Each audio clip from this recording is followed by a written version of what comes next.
first time for me, so you're like getting big audience too, so bear with me. And I also apologize in advance. I'll explain a little more as we go into the kind of hobbies I'm talking about are very traditionally male-oriented hobbies. I didn't realize I have so many ladies here. I do have things that would appeal typically to ladies, but there are ladies who do model railroads and other models too, so I'm not going to pigeonhole anybody, but if it's not your cup of tea, I apologize in advance. So that being said, my name is Bill. I am the owner and operator of the Hobby Center for nearly 40 years. I've been doing this since 1986. I find that, not only is it important for me to sell hobbies, but now I have to sell the idea of doing hobbies. I'm competing with people for time and money and other pursuits, and that, I have to convince them why they should be doing hobbies and why hobbies are good for them. So that's the reason for my talk this morning, to hopefully turn other people besides Carl into hobbyists. So my store is located on Merivale Road, just south of Hunt Club in front of the Merivale Bowling Alley. I don't know if they run trips here to the bowling alley there for a little bowling excursion or not, but I'm right in front as you go in the parking lot to get to the bowling alley. I just moved here about a year and a half ago, and I love this location because it's right on the street and very visible. My last location was kind of tucked in the back in a little industrial area. We did very well there, but it takes a while to get something like that going. Yes, these signs are necessary. The entrance is hooked in around the left, and so many people walk around the building trying to find how to get in. So they would enter the door and try to take the confusion out of it. And there's, of course, the bowling alley as you go in. So what exactly is a hobby? Definition of a hobby is an activity done regularly in one's leisure time for play. So that's the same. Now I've broken it down into two very broad categories. The first is a collecting hobby. That's where you go out and you decide to collect a bunch of stuff. In this case, this person has collected a whole pile of die-cast automobiles. Now I assume they're die-cast. He could have made all these, but for the sake of argument, we'll say he bought all these and collects them, just like little figurines and little things that one would acquire. And you get that sense of hunting them, acquiring them, displaying them. These are all good things that I'm not going to take away from them. There's a dollhouse. In this case, most of that stuff was probably bought and collected and displayed. Although at one time, a lot of people made that stuff. We all know about stamp collecting. You get all kinds of stamps, you put them in an album, and again, it's the hunt, the acquiring. These are all things that stimulate and get us excited. Now the stuff I'm more focused on are things you create with your hands, you build. So you do them from a kit, or a bunch of raw materials in the plan or an instruction or something, and you actually fashion this thing along. So I call some things limited kits. So in one case, I have like a puzzle. You buy a puzzle, you build the puzzle, it is what it is. I also have models from a company called Metal Earth. And they're little pre-colored, in many cases, metal sheets. You cut them out, you bend them, you tab them together, and they build a little three-dimensional model. So outside of a couple of tools, this is a complete thing you do. What's the age on that? The age on this, I would say adult. They say 14 plus. They are tiny little, and there's a lot of manipulation going on, so there has to be some good hand-eye coordination for this one. And the other one, which I'm sure has caught your eyes, is the Roll Life. I call them dollhouse kits, but they're just little individual rooms, buildings, settings. In this case, it's a greenhouse. And you buy this kit, and all this stuff is in there to create that house. There's very little painting, or you just basically assemble it all neatly, and you come up with this idea here. And they come in a lot of different themes. And I was telling one person, there's a kind that's a bookshelf model. So if you have a collection of books, you can build one of these that's elongated and sits in amongst your books. So as you're looking at your books, you're like, oh, and you look at it, you can peek in, and you can see this whole little miniature world inside your bookshelf. Very fun.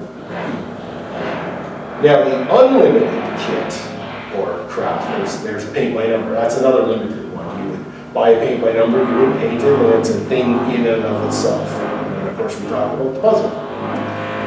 The thing I'm focusing on is things like model kits. You buy a box of plastic pieces, and then you glue them, you assemble them at whatever level you want to play at, and then you create your own finished replicas. Now this is a good way, I guess a succinct way to talk about it is, like, as an artist has a canvas, and then whatever you put on the canvas is the expression of your artistry.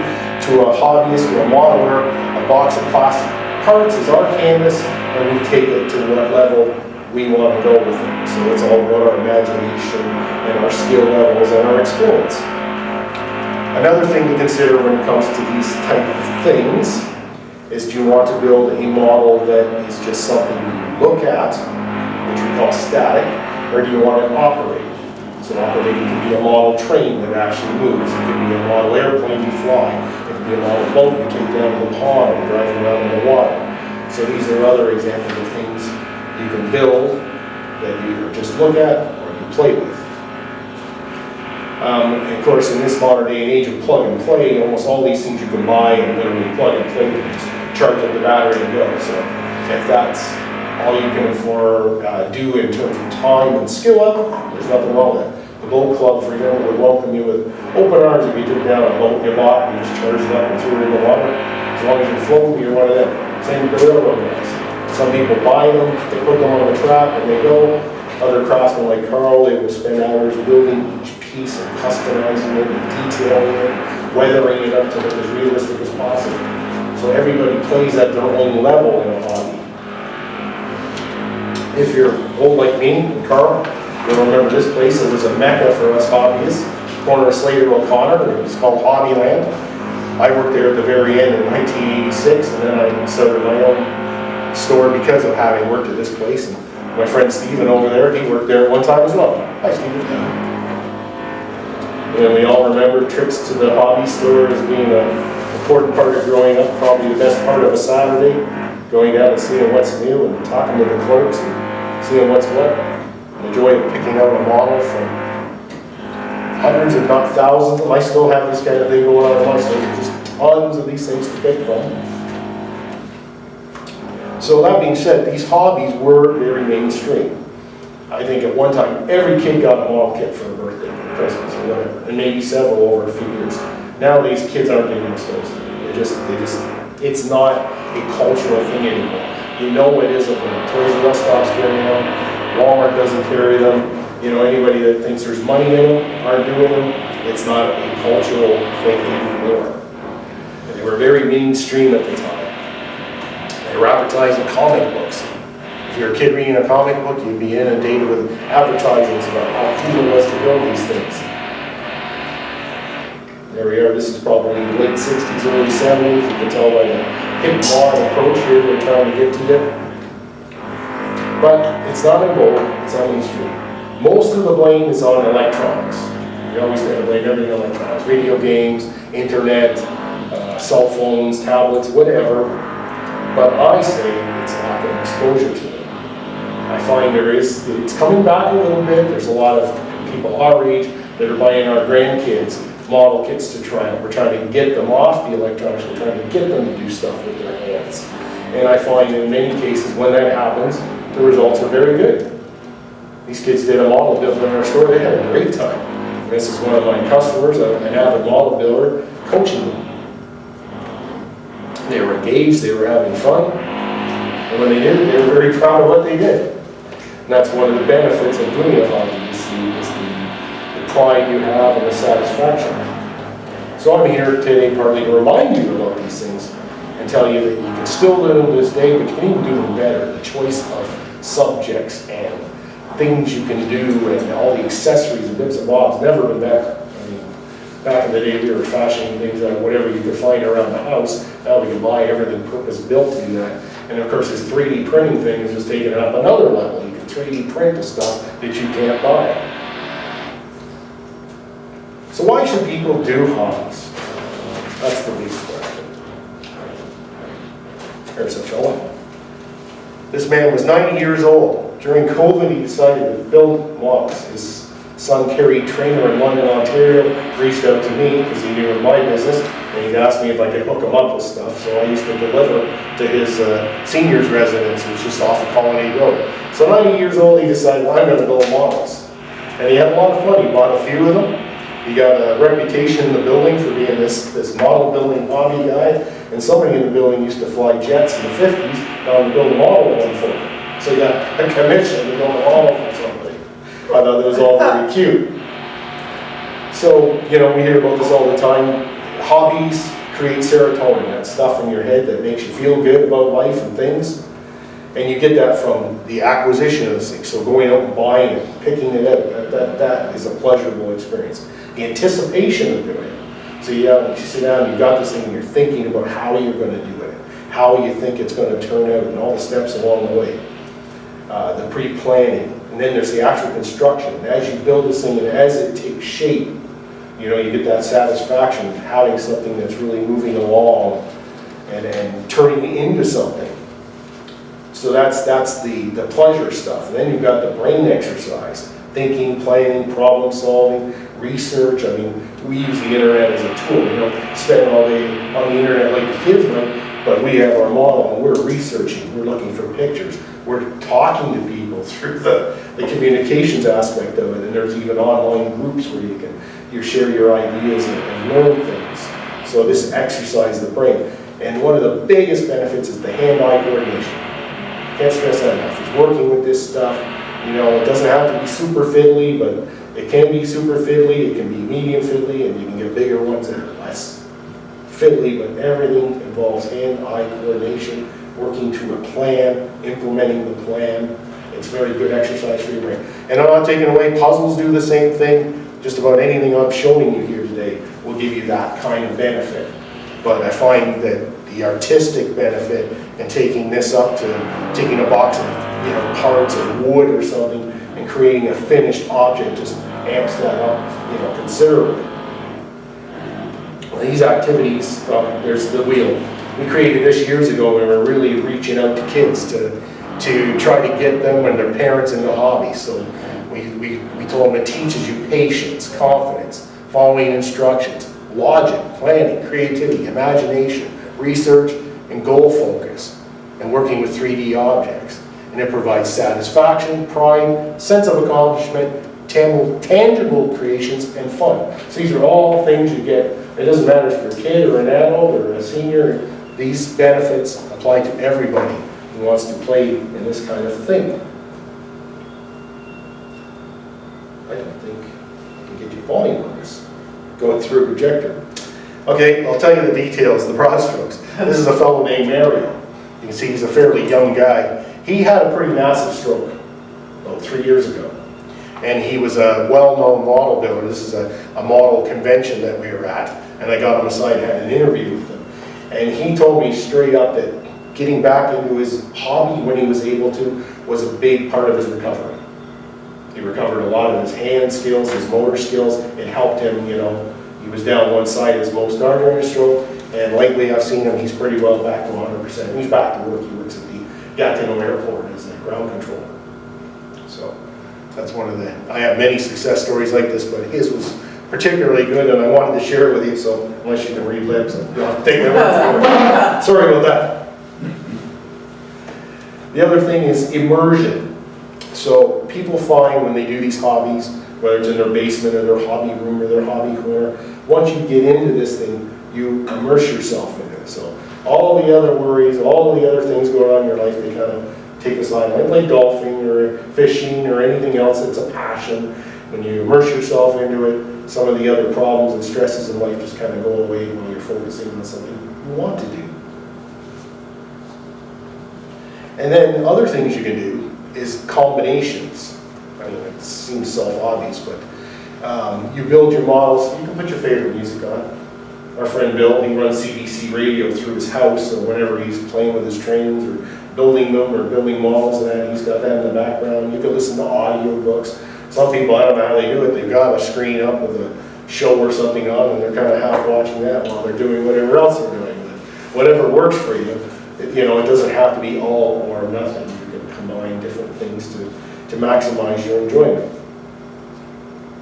Now, when I was speaking a little earlier, I was alluding to the fact that we look at models as art. So, just a different canvas. So there's a fellow who actually took a model, left it on the trees that they come on, and he painted it on there and he put it in a frame. So he literally turned his model into a piece of art. And again, it's all about your imagination, how far you can take it, how far you want to go with it. There's a fellow who built a collection of aircraft and he's mounted them on a wall. I don't see a lot of people wanting their husbands to do that, but if you're a bachelor, you're like, well, it might be your thing. But if you've got one wall you can use in a den or a man cave or something, you can display them like that. So that's, instead of hanging pictures on the wall, you hang these on the wall. And modeling is an expression of your personality and your creative expression. I run a car model group in my store. And one of the things we do every year is we take a model of a, say, a 1995 Mustang. Everybody has to build that Mustang by a certain date. So you get 20 Mustangs out there. None of them are the same color. None of them look the same. Everybody's put their own spin on it. They've added extra detail. They've cut things up. They've changed things. They've made theirs, their personal representation, and then throw it down on the table against the other 19 guys, and we all compare what we did and how we got to it. That's a lot of fun. So that's another benefit. I was going to talk a little bit about model trains, and I didn't even know Carl was going to be here. Carl's a model railroader and been a customer of mine for years. Why not do model trains? And I'm talking about specifically about you folks that live in this kind of place. You know, I guess the goal, and I think that's kind of on the way out. We know generational modelers who are getting elderly now, and they have to, you know, stop doing this. They've taken their entire basement, or a good chunk of their basement, and built these mammoth layouts with mountains and scenery and everything in that. As we all know, there's a housing thing going on. Life is different now. You're not going to see a lot of people playing at that level anymore. But that doesn't mean you can't play with model trains. First of all, you have a whole pile of sizes. This is an indication of all the different sizes. So the big one at the back is the garden size railroad. That guy's probably about this big, and you can actually lay track outdoors and run it that side. And then you go down to your Lionel train, your American Flyer train. I'm just saying those names because you may have had familiarity with them at some point. HO scale, that's the biggest scale popular-wise in the world. So a 4x8 layout is achievable, you know, if you've got that much space to do. N scale is starting to get kind of small, but you can do the same thing in 1/4 of the space. And then Z scale, that's kind of I call it a novelty scale. It's not that common, and it's very expensive, but you could make a little layout almost in a briefcase or a coffee table if you so desire. So first of all, you're not limited to size. This is just another example of different scales, but this is model cars. So you're going to have big cars right down to little cars. So model railroads. Maybe you want to build a Christmas layout under your tree. That's all you want to do. You can attach it to a board, you can have the stuff removable. It doesn't mean you can't embellish each piece of it and turn it into a little piece of art on its own. And it just takes up that much room, and you put it away until next year. If there's somebody that's working on it, it's a layouting process, and I guess their tree is going to sit in the middle of there, ultimately. There's another type of model railroading that's in vogue, especially with people that, you know, don't have the means to build an actual layout anymore. And Carl actually brought us an example of it. This is going to be a diorama. And so he's got the pieces, he's buying the scenic materials, he's creating this in the image that he has in his head. And I assume there'll be a model train involved in this somewhere at some point, maybe? Maybe, not sure yet. Okay, that's fine. See, he does what he wants. I'm not telling him what to do. And then the thing I'm getting, there's an example there. Somebody's just buying the model components for model trains or model train scale and just turning them into static dioramas. So this person doesn't have the desire or the space to build a layout, but he can sure build nice little pieces. And this is something I've been getting more and more excited about as years go on. This is called a modular layout. So everybody in this group, it might be the same guy, maybe this is one guy, but usually it's a group effort. So one guy owns this chunk, one guy owns the end, or two pieces of the end. They're all built to a standard, so the tracks come off and on at the same points on each of these modules. So you build your module or 2 modules, whatever you feel like doing, and then we say, okay, Saturday guys, we're gonna get together and play trains. So all the guys say they were in this building and come down, put the tables together, and they would set up their modules, and they'd play trains. And they talk about what they did, they'd ask advice on how to do things, ideas and all that stuff. This, I think, original concept came out of the States, and I think it was pointed at Boys and Girls Clubs and Boy Scouts and things like that to get them to do more hobbies. So each kid could make this module, and then you got all the kids together on a Saturday and put all your modules together and run trains. So we found people that live in smaller living situations, apartments, towns, whatever. This is a way they can do it, and then they can get together with the like-minded people and play trains. And these guys show up at the train shows with these things, and sometimes these things can get pretty massive. And this is N scale. N scale was the dominant front runner in this activity, but the HO scale, the one that's about twice that big, is coming on too, and there's more people engaged in that.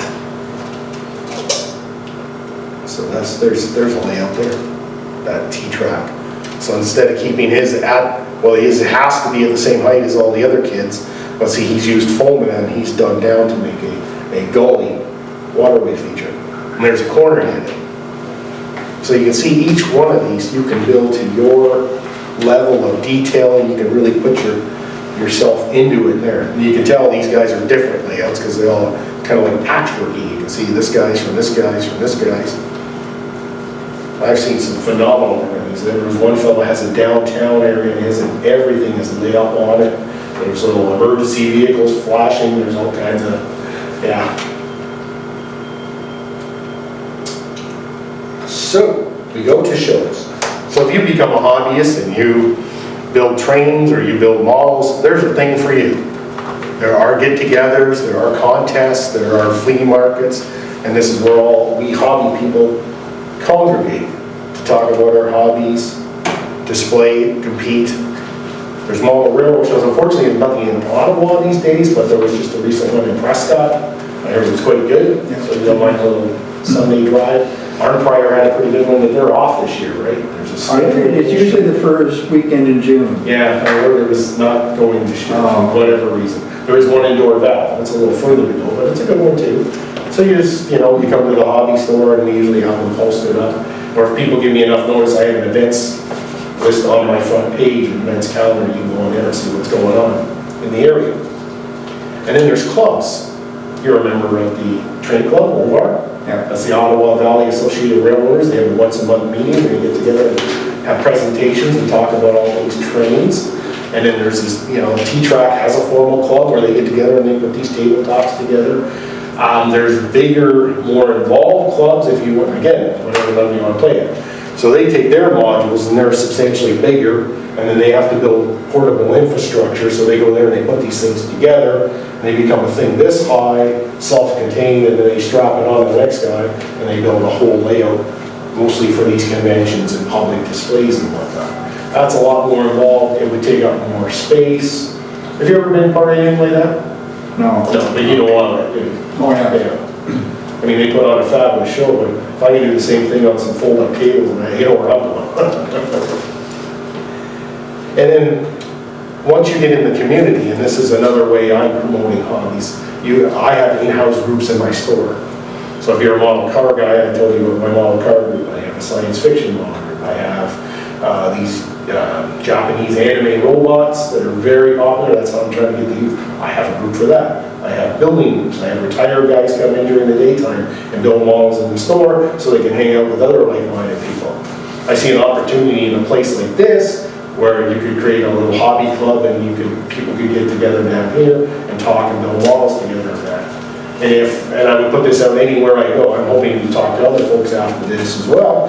If there was a desire to start a club, I could be involved in that, and I could even bring people to present, to mentor, and to talk to people and promote the hobby. There's lots of guys in hobbies that want to see more people become hobbyists because they know that's where their future lies too. The better the hobby store is, the better their hobby is, because I will have the stuff they need when they need it. So if my customer base shrinks to the point I can't exist, and they've been dropping off like flies all over North America. If the market market's not there, you can't run a business on nothing, so it's our job to promote. So community is the way we do that. We bind people together as community, and I support them and they support me. This is a train exposition they have in Elmer every year, a shopping center. So these crazy guys have built, it's hard to see in this color on here, every one of those layers has a different scale train. They got the big garden ones running on one level, they got the Lionels on one level, and these things are just running around all day, and you get a, you know, if you go to the show, you get a sense of the size and scope of the thing. So I would suggest to people that they go to these kind of things if they're looking for inspiration and more information about what they want to do. Of course, this is a bunch of builders in the back of my last location. Set them up the tables on Thursday nights, every second Thursday night, they're back there building. Here's a demonstration in the store. This fellow was showing people how to use an air spray paint gun. So anytime I can coerce people that are good at something to come in and tell other people how to do it, I will do so. I will bring them in and get them to present. There's a guy who was talking about lighting. He built these wonderful Starship models, and he puts LED lights in them and stuff and makes them a really good looking thing. Oops. That's it. So, in a bit of a summary, the Hobby Center, we are a source for kits and materials, information. We answer a lot of questions all days. How do I do this? What do I need to do that? We have the expertise to hopefully help you through it. If we don't, we'll find somebody who can. And of course, we handle special requests. We can't have everything in the store, but if there's something you need that I can get for you, we're happy to do it. We do information, like everybody nowadays. I've got my Facebook, I've got my YouTube, I've got my what else? On my Instagram, on my X, I'm everywhere. I have to reach out to everybody. So we produce videos on there. We do show reports, product reviews, interviews, you know, whatever we can get. I just put one on the other day of the ducks running around outside the store. Walked up the front of the store and almost stepped on this gosling that was running because there's a pond across the street and they're all over down there. So it's kind of cute. Wind up goslings. Yeah, there you go. Again, I talked about hosting groups, holding build sessions, having in-store tutorials, and in other words, a place for hobbies to congregate. One guy said to me, and I took it as a compliment, he said, you don't run a business here, you run a clubhouse for us to all hang out in. Kind of in a way I do, you know. How many times have you come in the store and run into somebody you know? It turns into a little bit of a gab fest and a catching up, and hey, come into the show, or you're going to see you at the meeting next month, or what have you. So my goal, hopefully I've been successful today, was to introduce you, or in some cases remind you, of the fun and potential benefits of getting a hobby and participating in it. I strongly feel that these sort of activities give people of any and all ages the benefits I have spoken to throughout the presentation. So I thank you very much for listening. I didn't take up a whole hour, but I hope you found it enjoyable. Does anybody have any questions? Well, that's always a good sign, I think. It was a very good presentation. Yeah, thank you very much. It was very